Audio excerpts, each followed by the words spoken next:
பறவையின் எச்சத்தால் பணக்கார நாடாகிய நவ்ரோ. ஆஸ்திரேலியாவுக்கு பக்கத்தில் இருக்கக்கூடிய ஒரு குட்டி தீவு, குட்டி நாடு அப்படின்னு நம்ம நவ்ரோவை அழைக்கலாங்க. அந்த நவ்ரோவில் வந்து பார்த்திங்கன்னா அளவுக்கு அதிகமான பாஸ்பேட் வந்து அங்கே அதிகமாக இருக்குது. அதனால் உலகத்துக்கே பல நாடுகளுக்கு பாஸ்பேட்டை வந்து ஏற்றுமதி செய்யக்கூடிய ஒரு நாடாக இந்த நவ்ரோ விளங்குச்சு. அதனால் அந்த மக்கள் ஒரு பெரிய செல்வ கொழிப்புக்கு வந்து மாறினாங்க அப்படின்னு சொல்லலாம். ஏன்னா விவசாயம், மீன்பிடி தொழில் இது ரெண்டைத்தான் நம்பிட்டு இருந்த ஒரு நாடு வந்து நவ்ரோ. அந்த நாட்டில் உள்ள மண்ணில், அதுவும் குறிப்பாக பாறைகளுக்கு இடையில் உள்ள அந்த இடுக்கில் வந்து பார்த்திங்கன்னா அளவுக்கு அதிகமான பாஸ்பேட், உலகத்தில் இருக்கிற எல்லா நாடுகளை விட அளவுக்கு அதிகமான பாஸ்பேட் அங்கே இருக்குது அப்படிங்கிறது கண்டுபிடிக்கப்பட்டுச்சு. அதன் பிறகு அந்த பாஸ்பேட் ஏற்றுமதியில் முன்னணியில் வந்து செல்வம் கொழிக்கும் நாடாக அந்த நாடு மாறிச்சு. அந்த இடத்துக்கு எப்படி பாஸ்பேட் வந்தது அப்படிங்கிறத இன்றைக்கி நம்ம தெரிஞ்சுக்கொள்ள போகிறோம்.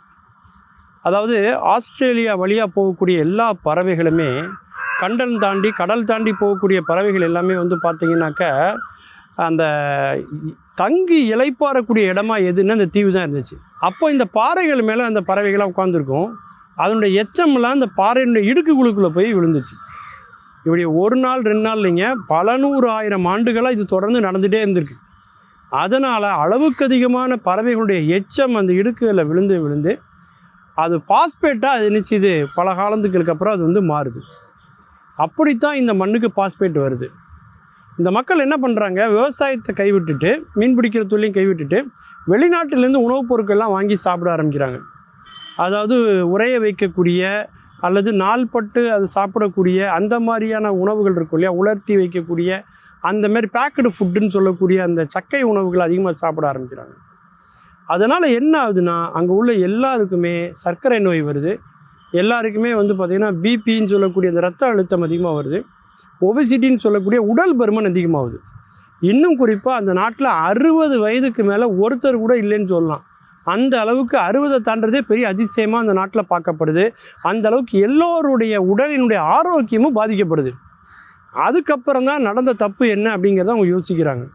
என்ன விஷயம்னா, உலகம் முழுக்க எல்லோரும் பாஸ்பேட் எடுக்கிறதுக்கு அந்த நாடு அனுமதி கொடுத்தனால பாறைகளுக்கு இடையில் உள்ள அந்த பாஸ்பேட்டை மொத்தத்தையும் என்ன செய்கிறாங்கன்னா எடுத்துடுறாங்க.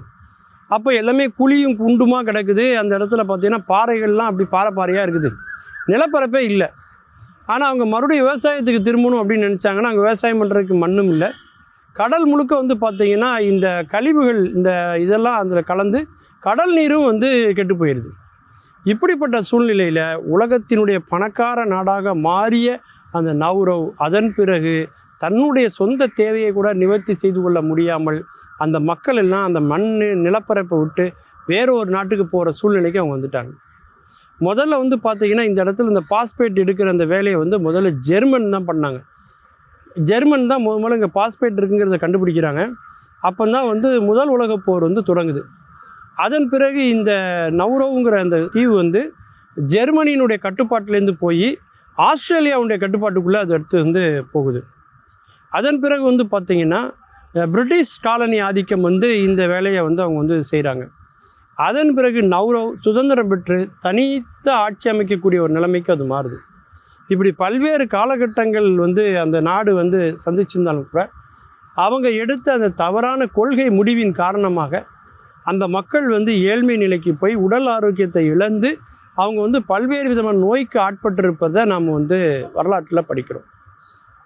மீண்டும் பல புதிய தகவல்களோடு, அதில் அறியப்படாத பக்கங்களோடு உங்களை சந்திக்கிறேன். நன்றி, வணக்கம்.